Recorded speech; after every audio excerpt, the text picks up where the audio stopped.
Dans cette vidéo, nous allons voir comment manipuler les panneaux ancrables et configurer GIMP à notre convenance. Ici, nous sommes dans une installation presque fraîche de GIMP, telle qu'elle se présente une fois que vous avez installé le programme. Dans un premier temps, nous allons détacher toutes les palettes qui sont dans la fenêtre en les attrapant par leurs onglets et nous allons les mettre au centre de la fenêtre, comme ceci. J'en profite aussi pour replier un petit peu la barre d'outils à gauche. Ici, pour un problème technique, on ne peut pas voir la souris. Donc vous avez bien compris que je prends chaque onglet où il y a le nom de la palette, je clique et je la déplace au centre de la fenêtre. Maintenant, je vais fermer les palettes que je ne veux pas conserver en cliquant sur la croix rouge qui se trouve à droite dans l'entête de chaque palette. Dans ce contexte précis, je vais garder les palettes options de l'outil, brosse et calque. Ensuite, je vais pouvoir choisir les autres palettes que je veux incorporer. Je vais dans le menu Fenêtre, Fenêtre ancrable et je vais choisir Pré-réglage d'outils. La palette vient se loger automatiquement dans un panneau de chute qui est automatiquement créé à cet effet, à droite de la fenêtre. Ensuite, et de la même manière, je vais intégrer la palette dynamique de brosse. Voilà, comme ceci. Et elle va venir se loger à côté de la première. Et maintenant, je vais pouvoir commencer à travailler sur ma configuration effective. Je vais maintenant faire glisser une des fenêtres qui se trouve au centre, ici, en la prenant par son onglet. Et je vais devoir m'arrêter sur le bord gauche de la zone de réception. Et ce bord gauche devra se surligner de bleu juste avant que je lâche la palette, comme ceci. Il faut bien garder à l'esprit que le surlignage bleu va s'intensifier au moment où on peut lâcher la palette. À partir de maintenant, j'ai une zone de palette avec deux colonnes, comme je voulais le faire, et maintenant je vais diviser ces colonnes en deux par la hauteur en rajoutant des palettes. Maintenant, je veux rajouter la palette de l'éditeur de dynamique, mais elle n'existe pas seule en tant que palette ancrable. Il me faut l'activer à partir de la palette dynamique de la brosse. Je vais donc sélectionner une dynamique quelconque et je vais cliquer sur le bouton d'édition. La palette va se mettre à côté de la palette des options d'outils.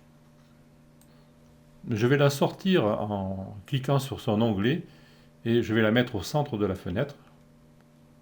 Et ensuite, je vais la faire glisser en bas de la colonne de gauche et je vais relâcher quand la surbrillance deviendra plus claire. Maintenant, j'ai deux palettes dans la partie gauche de ma zone de réception et je peux les ajuster en hauteur relative comme je veux. Ensuite, je vais associer la palette dynamique de la brosse avec son éditeur de dynamique de brosse en faisant glisser son onglet vers la zone de destination et je vais lâcher l'onglet sur l'onglet à côté duquel je veux l'insérer ou bien sur l'onglet.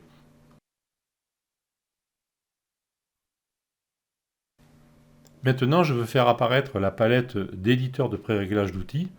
Et là aussi, la palette n'existe pas seule dans le menu. Il faut la faire apparaître à partir de la palette des réglages d'outils.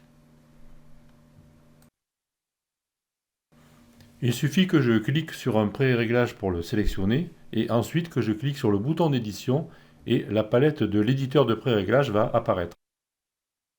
Maintenant, je vais rajouter la palette brosse à côté de la palette des pré-réglages d'outils. Et pour terminer, je vais glisser la palette des calques au bas de la zone de droite et je fais bien attention à la surbrillance. Bon, c'est un coup à prendre et ensuite, une fois que c'est fait, je vais pouvoir régler les hauteurs respectives. Afin de mieux pouvoir repérer les palettes, je vais rajouter le libellé dans certains onglets, mais pas dans tous, afin d'éviter les débordements, car je veux toujours pouvoir observer les deux onglets au niveau de mes palettes.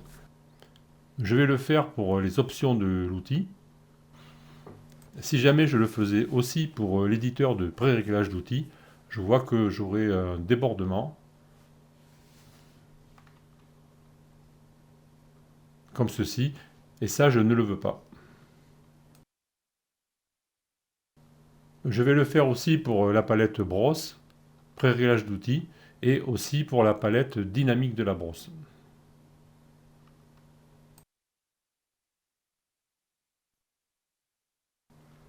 Voilà, notre configuration est terminée.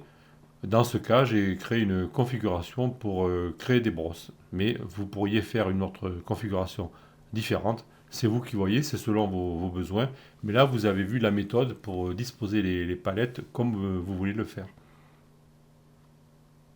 Pour terminer, je vais réduire un petit peu la largeur de la barre d'outils à gauche, afin qu'on ait qu'une seule colonne d'outils.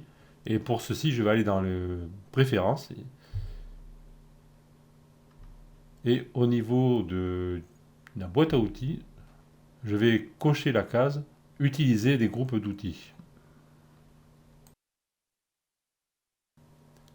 Et maintenant, je vais pouvoir disposer d'une barre d'outils sur une seule colonne, un peu comme dans Photoshop, avec des sous-menus pour certains outils. Voilà, nous en avons terminé avec cette vidéo et nous avons vu comment organiser les palettes dans GIMP.